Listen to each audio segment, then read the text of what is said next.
In case this all gets a bit heated later on, remember that Alex is a prime Brexiteer, and he's bigger than anyone else in this room, so don't mess with him. And Alex was on the British Olympic rowing team, by the way, so just to put that in perspective. I really appreciate the invitation tonight. To be quite honest, I really had enough of Brexit and talking about Brexit, but because it was such an interesting group of people in Munich, and I do like Germany very much, and I have a flat in Berlin, and I spend quite a lot of time in Germany, I thought I would do it one more time. Because, frankly, we're all Brexhausted, as we say in the UK, from continuous talk of Brexit. And while there are many moaners, i.e. people who are still moaning about the fact that there was a referendum and they lost it, generally speaking, I think it's now accepted that there will be a form of Brexit. Now, what that form takes is what I'm going to talk about in part this evening. There are a lot of influential people in the UK who very much regret the vote, and as you may have seen, before the referendum there were 300 economists writing to the Times and 500 business people who were leading and influential, and 600 sort of artists and actors and so forth, all saying that they recommended that the UK voted to stay in. And all of them were saying that on the day, should we vote to leave the European Union, that it happened, there would be a sort of apocalypse. There would be a disaster. Well, they remind me very much of the people who from time to time go to the top of mountains and say that Jesus is coming and the end of the world is here and they're the only ones who are going to be saved. And then when it doesn't happen, they go down the mountain and they say, well, they must have got the date wrong and maybe it will happen next year. And so all these people who are forecasting apocalypse for the United Kingdom are now forecasting it as a slightly deferred prospect. So next year sometime, or in 2018, the chickens, so to speak, are going to come home to roost and the dark disaster will unfold. Well, we haven't had anything other than a strong economy since Brexit. It's now been a few months, and the UK, as you will see this year, is the fastest growing of the G7 economies again. And although we've taken an adjustment, which was, in my opinion, very necessary in the value of the pound sterling against both the dollar and the euro, the basic economic indicators look pretty good. And we're not suffering from rampant inflation, consumer confidence is still quite high, exports are rising as you would expect with a depreciating currency, and no real disaster has yet unfolded, and indeed I don't think it will.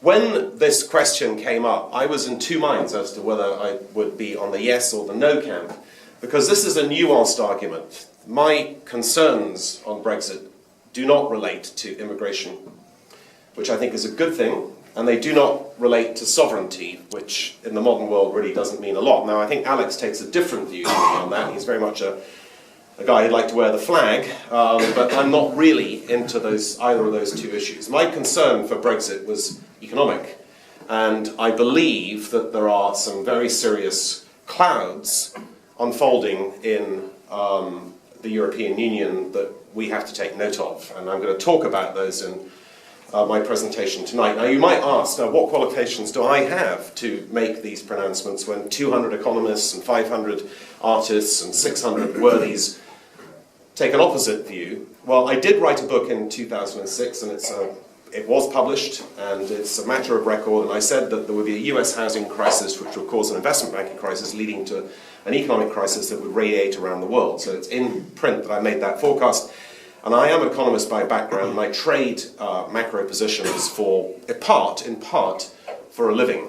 And so I do feel I've got some qualifications to make the points that I'm going to make, but of course I can be wrong, and I may be wrong in some aspects of this, I may be fully wrong on it, and that's why we're going to have a little time to chat after the presentation. But let's get into it, and if I can get this technology to work. Having just written a book recently written a book called Fast Forward, I should know something about technology, but I'm afraid theory doesn't necessarily translate into practice, as we know. I'm going to talk about, first of all, the recent history. Now, I am friends, believe it or not, with Nigel Farage. I do not agree with most of his policies, and I don't really agree with a lot of what he says, but I'm friends with him, and last week we were together in the Somme scene of battlefields in 1916, 100 years ago, and he is a military historian of some note, and he was telling us all about what was going on there. He is in Las Vegas tonight with Donald Trump, who is in his final debate, and he's now trying to disassociate himself from Donald Trump. A final debate, because Donald Trump is not going to win unless Hillary has a heart attack or is incapacitated or something extraordinary happens. But Nigel is no Donald Trump. He's a serious individual underneath the bluster and the Little Britain attitude, and he is the man who is most responsible for the vote that took place. This man here made a very big strategic error, in my opinion, because he called a referendum. He didn't need to call a referendum. He called it in order to placate the members of his party who were agitating for a European referendum. And because I think that Europe is going to unfold as it currently stands, in any case, and I'm going to give you reasons why, he didn't need to call a referendum, but he called it, and he thought, because they're both smug guys who went to Eton, or actually he went to Eton, he went to some other big school, Westminster, and they both studied PPE, which I did as well, at Oxford University, and they're very smug and they always think that they're right. And they got it wrong, and the margin, which was 52 to 48%, is a pretty big margin. If that was the margin in the US presidential election, in normal cases, that would be considered to be a landslide. But of course, the people who voted to remain now say it's only a very small margin, but it was 1.6 million people as a gap between the two. Now you can see, and I'm sure you're aware of this, that the vote to leave was highly concentrated in the provinces outside of London, in England, and Scotland and Northern Ireland voted to stay in. And because I'm a Scot, I'm 100% Scottish, and this is the only tie I own, this is my mother's tartan, you might think I would take the Scottish position, but I don't. I don't believe that there is a hope in hell that Scotland will leave the United Kingdom. And just as a very brief aside, the European Union won't allow it because the Spanish won't allow it because of the Catalonian situation, and Scotland is totally and utterly bankrupt and is totally dependent on money going over the border from England. Its oil and gas has been depleted, and in Glasgow, which is somewhere around here, 50% of the households don't have anyone in them earning any money apart from the money that they get from the state. And that's in a country where unemployment is the lowest in Europe at 4.8%. So it's telling you a lot about the state of the Scottish economy. So do not think that there is any chance of Scotland being an issue in these negotiations with the European Union. They will absolutely not vote to leave the Union, i.e. the British Union, and they will not get into the European Union either. So that's a non-issue in my opinion.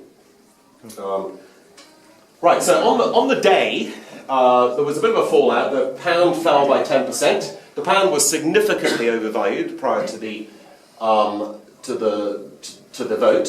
George Soros was going on about how he was, very pro-remaining, and Britain was a strong country within the European Union. But of course, he was shorting everything and buying gold on the day because he speaks out of one side of his mouth and does something on the other side of his mouth.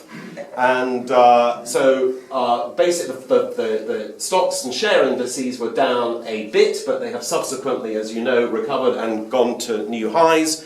One of the reasons that the FTSE 100 has gone up is that 80% of the earnings of British companies, in the big companies, come from overseas. So obviously as the pound goes down, their earnings go up and dividends go up and so forth. But the FTSE 250, which is a more domestic index, is also up significantly now since the vote. So the stock market has been very strong, basically, since the referendum. And David Cameron, of course, resigned, which is a jolly good thing, and we now have the wonderful Theresa May, who is a new Margaret Thatcher in my opinion, and who will do a very good job as the Prime Minister of the United Kingdom. And remember that she was on the Remain side, so she's more pragmatic than, let's say, Michael Gove would have been, or Andrea Leadsom, the people who were very much on the Leave side. There's been no financial Armageddon, and we have strong, resilient services and manufacturing. You might say, well, the United Kingdom doesn't have any manufacturing, but actually it's still a significant part of the economy, and we do actually have quite serious manufacturing industries, although we are much more focused on services economy than, for instance, Germany. And I'm going to talk about that in a second. So everything's okay in the garden, and Mrs. May has now said, she said at the Conservative Party conference that she will invoke the so-called Article 50 before the end of March 1917. Now, I wonder if she's going to do that. I still think there's a possibility that she won't. But what will happen is that Parliament will be able to vote on the terms of a deal to leave the European Union, which was not expected. And that's why you're getting a little bit of a bounce in sterling in the last 2 or 3 days, because it looks like there's a more pragmatic view from the United Kingdom that's beginning to emerge about this whole process. But she says Brexit means Brexit. Well, we don't know what that means, basically, because what is Brexit? So the way in which Brexit will emerge is going to be quite key to the way in which you consider the United Kingdom as a place to invest. And I'm going to talk about that in a minute. But the 3 main reasons why people voted to leave the European Union were, number one, sovereignty. There's a kind of view among people who have those English flags on their cars and are always sort of, causing trouble at football matches, that we don't want those foreigners taking control of our country. And there is some element of a sovereignty argument that can be made. But for me, we are always ceding sovereignty, whether it's to NATO, the United Nations, to other supranational organizations, and it's not really a big deal, although the move to continuous federalism in Europe is a matter of concern, and I'm sure it's a matter of concern among many of you here today. The third was the single, the second was, of course, and the most important thing, and one that I am not particularly concerned about, is immigration. And it is the case, and you know this from a German point of view as well, that public services are under severe strain in the United Kingdom from the very large inflow, particularly from the Eastern European states. Since 2008, we now have 3.2 million European Union citizens in the UK. That compares to 1.2 million British people who live in European Union countries, a lot of whom are retired, by the way, and are drawing on savings out of the United Kingdom. And so our schools, our hospitals, and many other public services are undoubtedly under strain as a result of the very, very fast inward immigration into the UK. It could be that we have taken in too many people who don't have high enough skill sets, but in my opinion, all the people who are currently in the UK from the European Union will be granted permanent residency if they so wish, and vice versa with the Brits who live in Europe. I'm sure that that is going to be the result, and there will be some immigration allowed from the European Union on a continuous basis, but they will not contemplate, the British government will not contemplate a freedom of movement of labour, which is going to complicate the debates between the EU and the United Kingdom. And then the last thing, of course, is the single market access and the so-called passporting of financial services around the European Union. Sovereignty, as I said, I don't think it's a key issue, but it was a key issue for a number of people, particularly those who consider themselves to be thinkers. So this is the more elite lot who are intellectually against the European Union. Immigration, there is a sense that the country is somewhat overwhelmed. They may have some case on that, but I don't regard it as the most important issue in terms of what's happened, what is happening vis-à-vis the European Union. But as you can see, there has been very, very significant EU immigration into the UK on a continuous basis since the early 2000s. And it's reflected in the fact that now 5% of the population are EU citizens of the whole United Kingdom. And they're very highly concentrated, by the way, so in some areas they're very notable, and Polish shops everywhere, and it's a good thing, I think, in many ways, but you can see the point of view of the people, and that is the principal reason why Britain voted for Brexit. Whether you like it or not, that's the main reason it occurred. I mentioned that there is there's an imbalance between British people and who live in Europe and EU people who live in the UK. Quite a notable 3-to-1 imbalance. Now, the UK and the EU trade very significantly with each other, and Germany is a very big exporter to the United Kingdom. As you're familiar, you export approximately 100 billion euros worth of goods to us, and we sell you 50 billion euros worth of goods. So somewhere between 20% and 25% of your trade surplus is accounted for by UK trade. And the UK runs a very big trade deficit with the rest of Europe because, as I just said, we are not as big an exporter of manufacturers or agricultural products as other countries in the European Union are.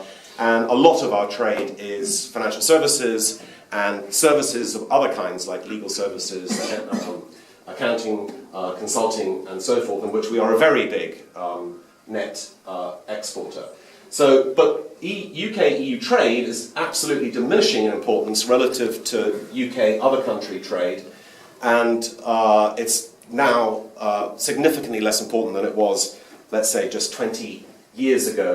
My father used to work in Brussels on the Commission to try and get the UK into the European Union, and so it's quite ironic that his son is now standing here saying that we should negotiate to get out in the best possible way.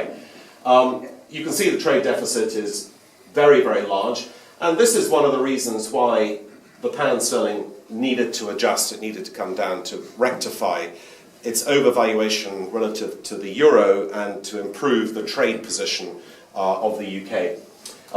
As I mentioned, financial services are a very big deal in the UK, and there are 5,500 passports from the UK into the European Union, and about 8,000 passports from the European Union into the UK, but the vast majority, the vast preponderance is the UK selling financial services to Europe, and not so many coming back into the UK. And of course, London is absolutely the dominant financial centre in Europe, and possibly the number one financial centre in the world. It's nip and tuck with New York.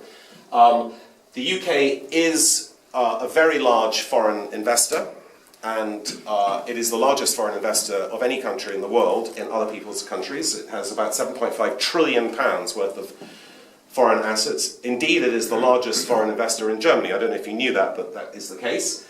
And one of the reasons I'm optimistic about the British pound in the short term is because it has a much faster autocorrect mechanism. Those of you who are economists will understand that it takes some time for manufacturers, exporters to benefit from a depreciating currency. It's a so-called J-curve effect. But in the case of our current account balance, it adjusts much faster because when you convert all the interest, profits, dividends that we receive from our very large foreign investments back into depreciated sterling, it leads to a very quick auto adjustment of the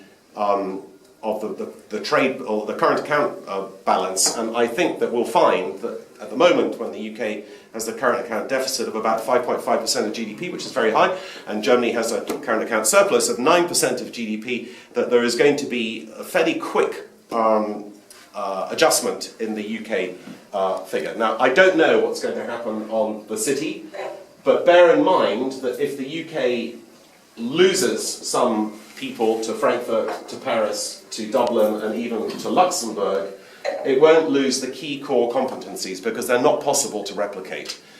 And I do think that it's going to be very hard to persuade people to move out of London because they like living there, and it's a very well-established financial centre. And in any case, I think that Britain will pick up, outside of the European Union, a lot of financial business from around the world.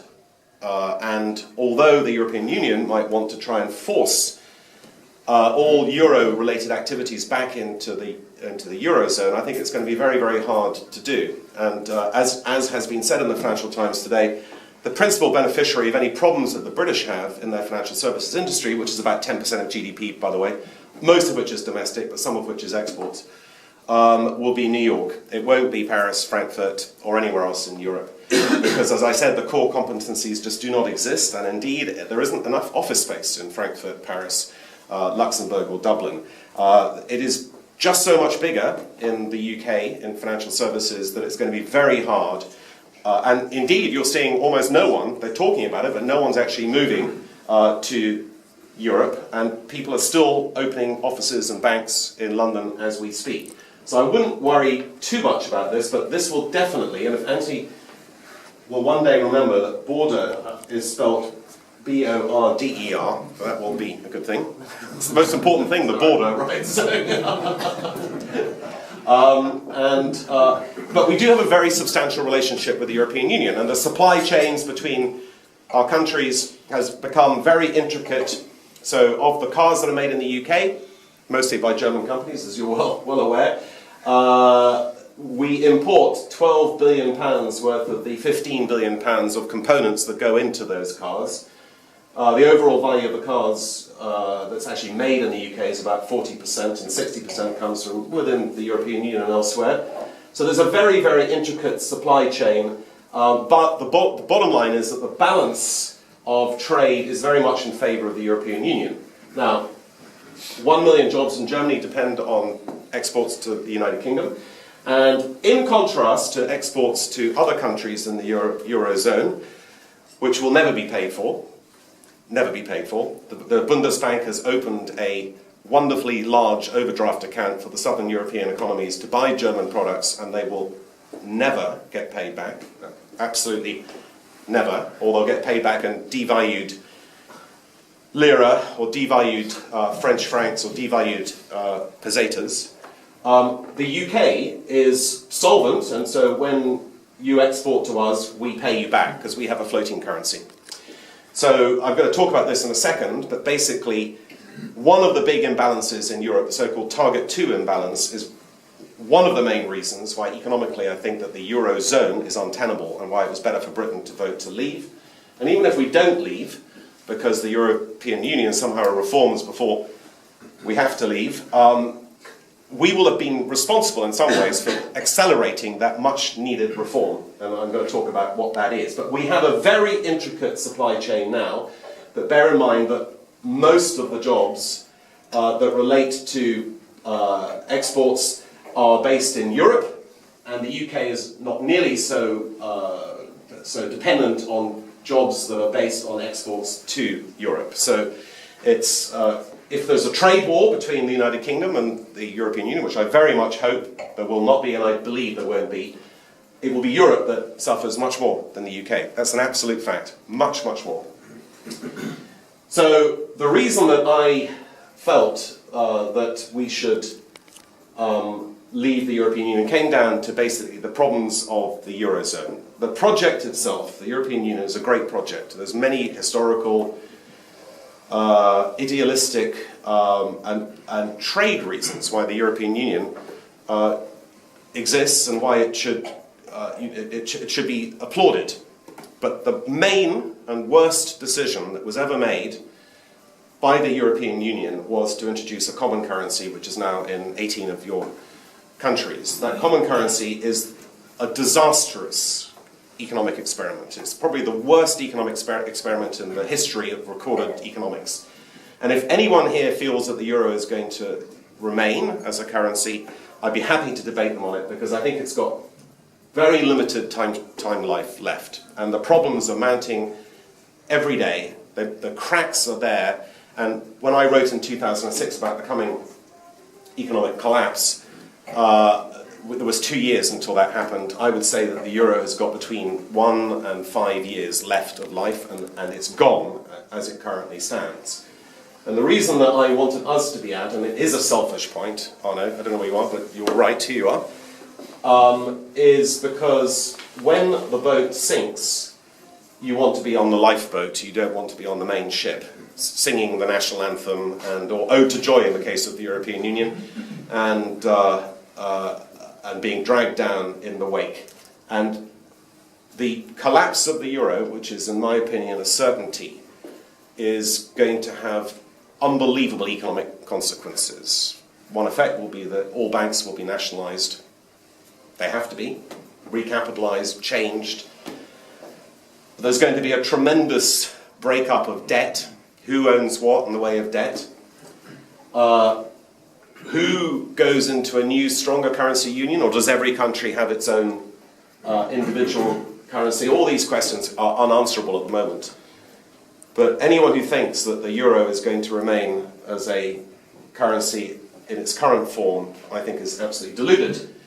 There's a multitude of issues. You're more familiar with these than I am, but all of them play into the hands of populist politicians And the main reason is because of the euro. The imposition of a single monetary policy, one size fits all, on diverse cultures, diverse levels of economic income, just doesn't work. It worked in the United States.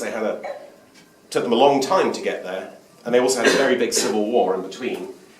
But they didn't rush it. And if the euro had been introduced over a 50 or 100-year period, I think it would have worked. But in the very rushed way in which it was put together, it's causing massive trouble.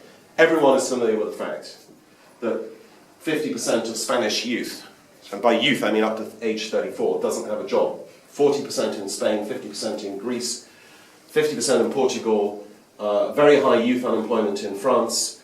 All the countries that cannot compete against what is effectively a Deutschmark that is significantly undervalued for Germany and significantly overvalued for these countries, with a very poorly executed monetary policy, is causing massive generational pain in these countries down here. And it just beggars my belief as to why some of them haven't already left the euro, because surely they can see that the cause of their problems, in the old days the Italians would just devalue, they weren't competitive, the French would do the same, the Spanish would do the same.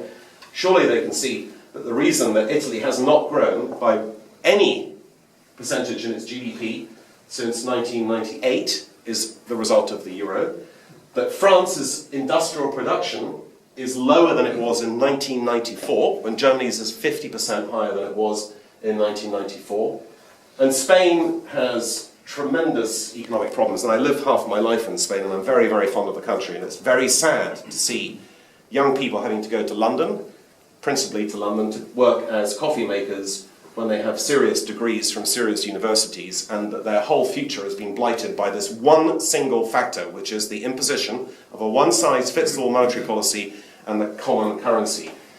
So all of these things, the Hungarian referendum, the Catalonian separatist movement, the French issue, which is going to come to the fore next year, your own elections with Alternative für Deutschland, the Italian banking crisis, and now on December the 4th, the referendum that's going to take place in Italy, they're all related to that one fundamental point, the Eurozone. Not the European ideal, which is a good thing, not the free trade, not the freedom of movement of labour, but the Eurozone.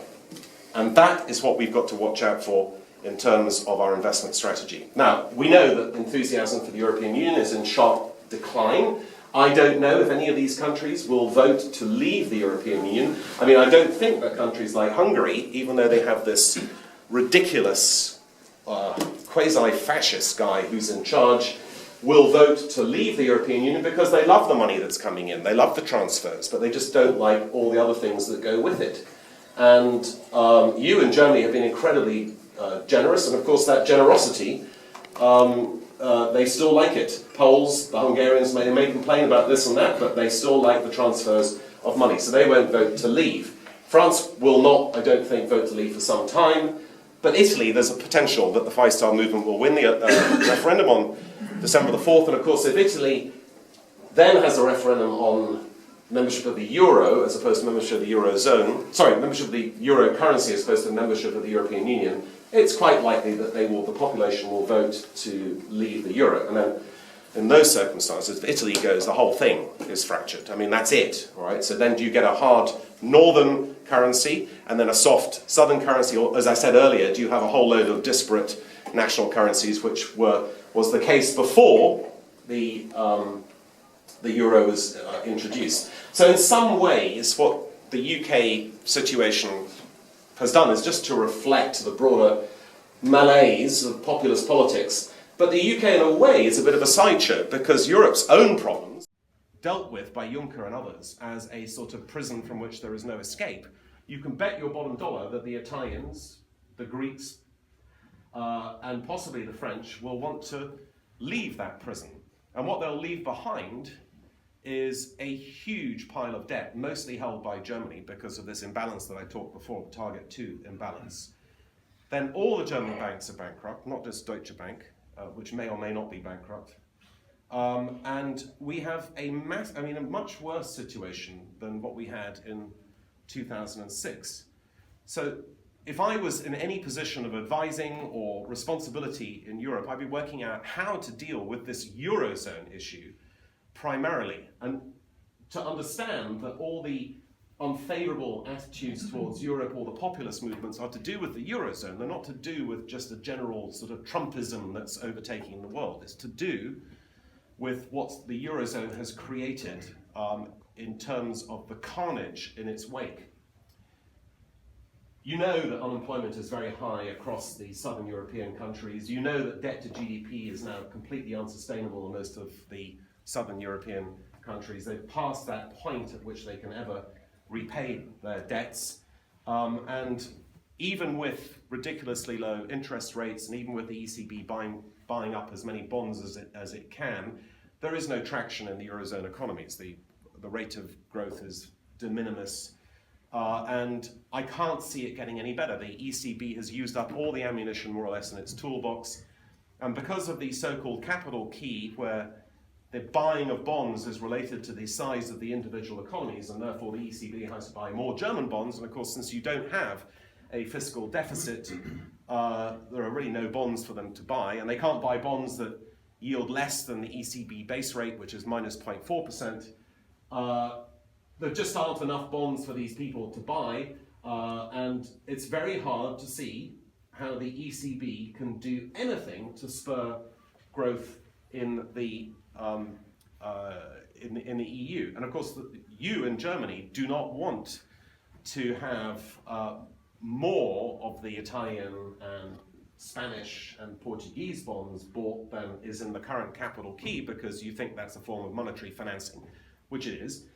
But basically, you're in a very difficult situation because you already effectively hold most of these bonds yourselves, and that represents the savings of the German nation.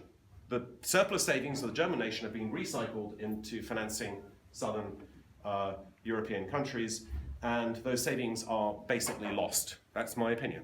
They're lost. So what happens here is absolutely vital. Something has to be done about the euro, maybe some plan to reformulate it. But while you have federalists who are unelected in control of the European Union, like Mr. Juncker, it's very hard to see. Their prescription for any economic crisis is always more integration, more federalism, more rules, more regulation, more ECB intervention. And the opposite should be taking place at the moment, in my opinion.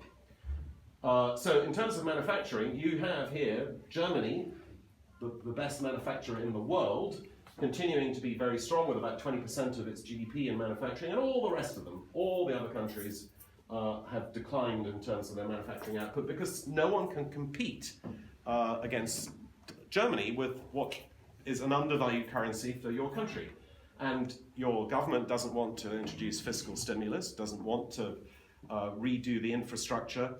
And so it's a very, very difficult situation. This is the target 2. I'm sure you're familiar with this, but this is going up to a new, in fact, it is at a new high now, and it's only going to get bigger until something's done. So Europe is on a snail's path at the moment, and as I said earlier, France and Italy versus Germany in terms of industrial production, one picture tells it all, and GDP growth is anemic at best. It's derisory, actually. And it's going to remain there until something is done. In terms of GDP per capita, these figures are adjusted, by the way, for the sterling depreciation.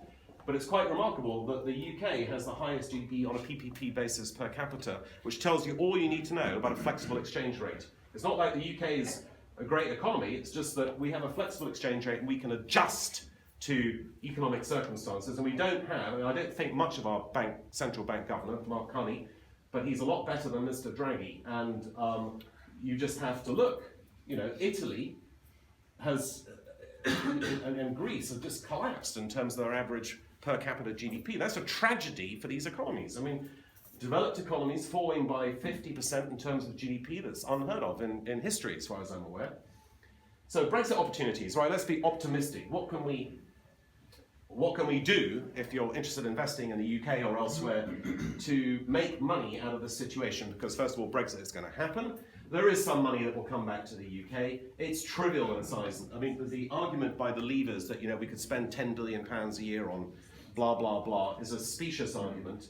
and it was used. That was one of the factors that persuaded people to leave. But in my opinion, the money that we send to the European Union is inconsequential. And I think we will, in the agreement, continue to send money to the European Union budget. I'm sure that we'll send a few £billion a year to the European Union to have FEEA membership, some sort of associate membership like Norway, like Switzerland, like Liechtenstein. We'll have some sort of deal where we carry on paying some money into the European Union budget. I'm absolutely sure of that.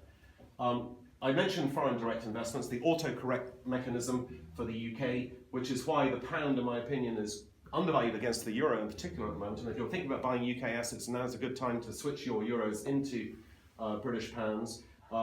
Britain's quite solvent. They're talking about how the bond yields are rising in the UK at the moment. Well, they are, but they're also rising everywhere else because my big trade of the year so far has been shorting all negative interest rate bonds, because keeping interest rates below the zero band is almost impossible, and it remains the best trade. Sell all bonds in the world because inflation's coming back. It's coming back. It's here, actually. Inflation is happening, and the UK may just be an early warning that inflation's coming back. So you may have in the Eurozone, you may have no growth, very high unemployment in the southern regions, and inflation, and a depreciating currency, and a fracturing currency, which is kind of just a tremendous blow, potentially, to the whole European fabric. So I mentioned contribution to primary income, and the good years is a very, very big contribution, and that's partly related to, so it's as high as 4% of GDP. That, now that the currency is adjusted, I see that going back up here, and as a result, the pressure on the pound will abate. This is unique to the UK because its stock of overseas assets accumulated over very many years is bigger than anyone else's and has a very big effect on the national accounts. I think we'll have a trade deal of some sort, and it will happen relatively quickly, but of course it's possible that the Poles and the Hungarians may want to so-called punish the Brits, and you do need to have unanimity in Europe, which is another big problem, is that all 28 countries at the moment, but 27 in the future, all have to agree on everything, which is why nothing ever happens of any significance. So there will be a deal done, in my opinion. It will look something like this. And by the way, we've got copies of all the slides. Anthony's going to give them to you at the end of this if you want them, so you can see this in more detail. But if it doesn't happen, as I said earlier, it will be much worse for the EU to engage in some sort of trade deal, some sort of trade war with the UK. Let's be quite clear about this. The European Union is a customs union, but it's a protectionist customs union. It has high tariff barriers on products which it wants to protect from outside the European Union. So up to 50% on food, 11% on cars, 11% on garments, and so forth. So liberated from those tariff barriers, the UK can import and therefore reduce the prices to its citizens of a lot of foodstuffs manufacturers, which at the moment are protected by a tariff barrier from the European Union. So we will be able to do bilateral trade deals. I think we'll do them quite quickly, actually, because the European Union has not succeeded in doing any. The Canadian one was voted down by the Belgians this week. I don't know if you saw that. And TTIP, which is the US trade deal, is just not going to happen, partly because of the French and partly because of the Germans. And so no trade deals are negotiated because there are so many vested interests here that all have competing agendas that no one can come to a trade deal. The UK is just one country. It'll be much easier, and it will be able to do trade deals, in my opinion, relatively quickly. And these are the possible trade deals that have been lined up so far. There is a view that we shouldn't be negotiating these until we've actually left the European Union, but that's just a view. There's nothing to stop the UK from negotiating those trade deals that on day one, when it leaves the European Union, they, or some of them, are in place. They're complex, but if we adopt a zero protectionist, zero tariff barrier approach to trade, there's no reason why many of these countries won't do the same with us. Now, Ireland is a special case because Ireland is totally dependent on UK trade, and I don't know how Ireland's going to resolve its issues with the European Union, but it's going to be a very complex negotiation. There will be no border between Ireland, Northern Ireland, and Southern Ireland, by the way. That will all the border controls will take place in Dublin and in Belfast. So it's going to be still a common area. It's a bit of a red herring, this issue about a hard border between the two islands. Corporate tax rates. The UK has one of the lowest corporate tax rates. It's going down to 17% in the next 3 years. But it's entirely possible that the UK could try and replace Luxembourg, all the tax-avoiding type of places that Ireland are so beloved of multinational corporations like Google and so forth, by reducing its corporate tax rate to 5% or even 0.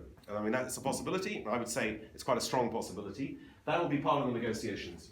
That will be a bargaining chip for the UK, because if it does go to 0, then obviously many corporations will want to be based in the UK. And here are the tariffs, which you may or may not be familiar with, that the European Union imposes on imported goods outside of the European Union to protect French farmers, German car manufacturers. I don't know if there are any clothing companies that still make clothes in Europe, but there's still a clothing tariff. And all of those will go for the UK. All of them will go. So we can import things much more cheaply than the average European Union consumer. And we have a very, very strong depth of capital market. The percentage of our GDP that's represented by the stock market is, well, it's gone up a bit now, it's about 120%, and here in Germany you're around 50%. That's because we have many more, you have many more Mittelstand companies and private companies than we do that are successful, and we have many more listed companies. So this represents in some ways an opportunity for you guys to get exposure to the best of British companies. Now, the performance of the FTSE has been significantly better than that of European markets in the last few years, and it remains so post the referendum, but there are still some opportunities. Here is my main macro ideas. I would go long the British pound against the euro, okay? This has nothing to do with nationalism, because I'll sell the British pound tomorrow if it goes up by 10%. So it's just my current view. And if you're interested in what I do, and we trade every day, I put as much as I can on Twitter. So long British pounds, short the euro, short the Australian dollar, which is fundamentally overvalued, short the Swiss franc. My story on the Swiss franc is that I went to Switzerland last year and I bought a cup of tea in the hotel I was in, and it wasn't strong enough because we Brits like strong tea, and so I asked for another tea bag, and instead of charging me for one cup of tea, of course, being Swiss, they charged me for 2 cups of tea because I had 2 tea bags and in the same cup. And so I thought, right, I'm sure everything to do with Switzerland. The Japanese are doing everything they can to torch their currency. They're going to succeed one day. And the yen at about 103 against the US dollar, I think it's one of the great shorts. It could go to 150. In converse, the Nikkei, they have nothing to invest in Japan. The bonds are all owned by the Bank of Japan. Mr. and Mrs. Mikimoto, who depend on savings income, as we indeed in Europe do, and our savings incomes are being shredded by the policies of central banks, as we're all familiar with.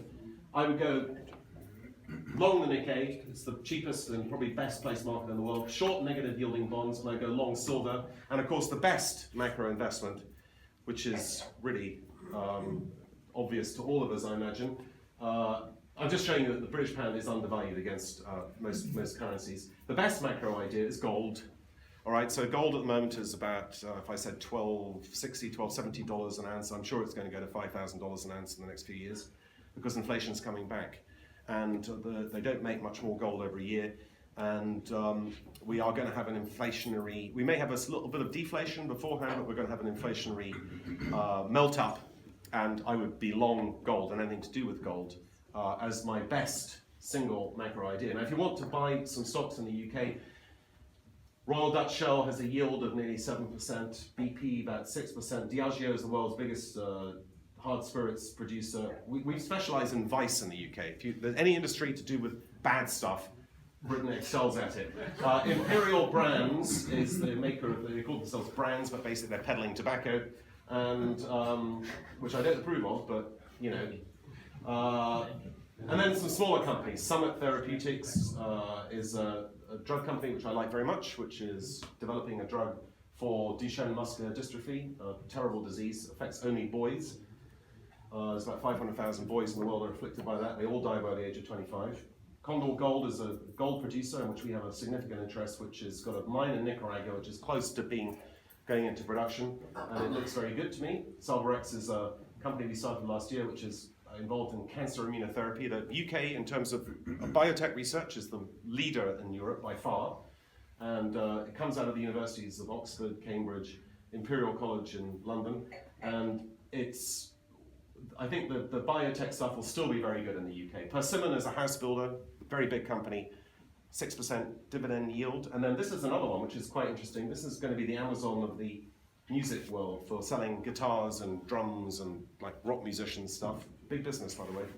And it's growing about 30 or 40% a year. And because it's based in the UK and the pound is depreciated, it obviously has a huge selling advantage into Europe. It's a very interesting little company, and we have a few shares in that as well. And then in the rest of the world, okay, because we are here as investors, Sony is my #1 pick for virtual reality, which is going to be the biggest single growth industry in tech in the next few years. And they've just released their things and their headsets. I think Sony is an old company that's being reinvented, and because you need a powerful computer to use virtual reality on, the 41 million PlayStations that are out there at the moment are significantly powerful. But if we tried to do it on, let's say, Sven's laptop over there, we couldn't because it's not powerful enough. So you need a PlayStation to do it. Fanuc is the world's biggest producer of robots, and now that your national champion, KUKA, is that right? It's being bought out by the Chinese.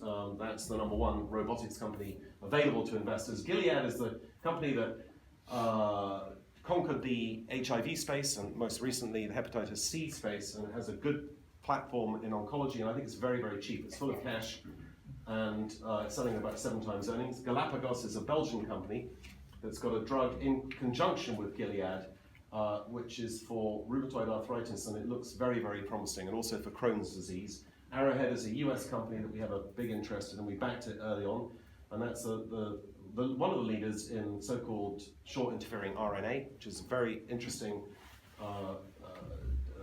thing, and it's just done a deal on cardio stuff with Gilead. And Synergy has got a drug for chronic constipation, which is going to be on the market early next year.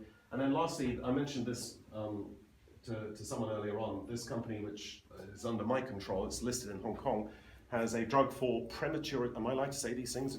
Maybe premature ejaculation, coming out in Europe next year, launched in 10 markets, including not a German problem, of course, no. But it will be in the market here, just for those who might be visiting Germany with a problem. And it's been approved and it's ready to rock and roll. So we're very excited about the launch. Excited is the wrong word. We're very looking forward to the launch. Right. Yeah. So, okay, I think Brexit is a relatively minor issue. I'm glad that you asked me to talk about it. But I think it's a relatively minor issue compared to what's about to happen in Europe. The euro currency is totally unsustainable. We may debate that. I think Europe, and you know this, you're the paymasters of Europe. You're the most successful economy in Europe. It needs a fundamental rebalancing. There are political risks in the near term, which you're very familiar with. I imagine that none of these populist parties is going to get into power or anywhere near power, but the fact that they're gaining should be worrying to everyone. So basically, I'm a big fan of Germany. I wish that we could have a continuing European Union without the imposition of the euro, and I would be absolutely in favor of that. I think that will happen, by the way. I think that there will be a reformed Europe in which the United Kingdom will be a part. But as long as the euro currency is there, it's causing misery, it's causing economic instability, it's causing a loss of productivity growth. There's zero productivity growth in Europe, and there has been for years. And it's causing this requirement to have zero interest rates, which is destroying the savings industry and destroying the banks. There's nothing good about the euro. Whatever you do, and I'm sure you're all very influential, try and work out a program in which that currency is unraveled and that something better is put in its place. Thank you very much for listening.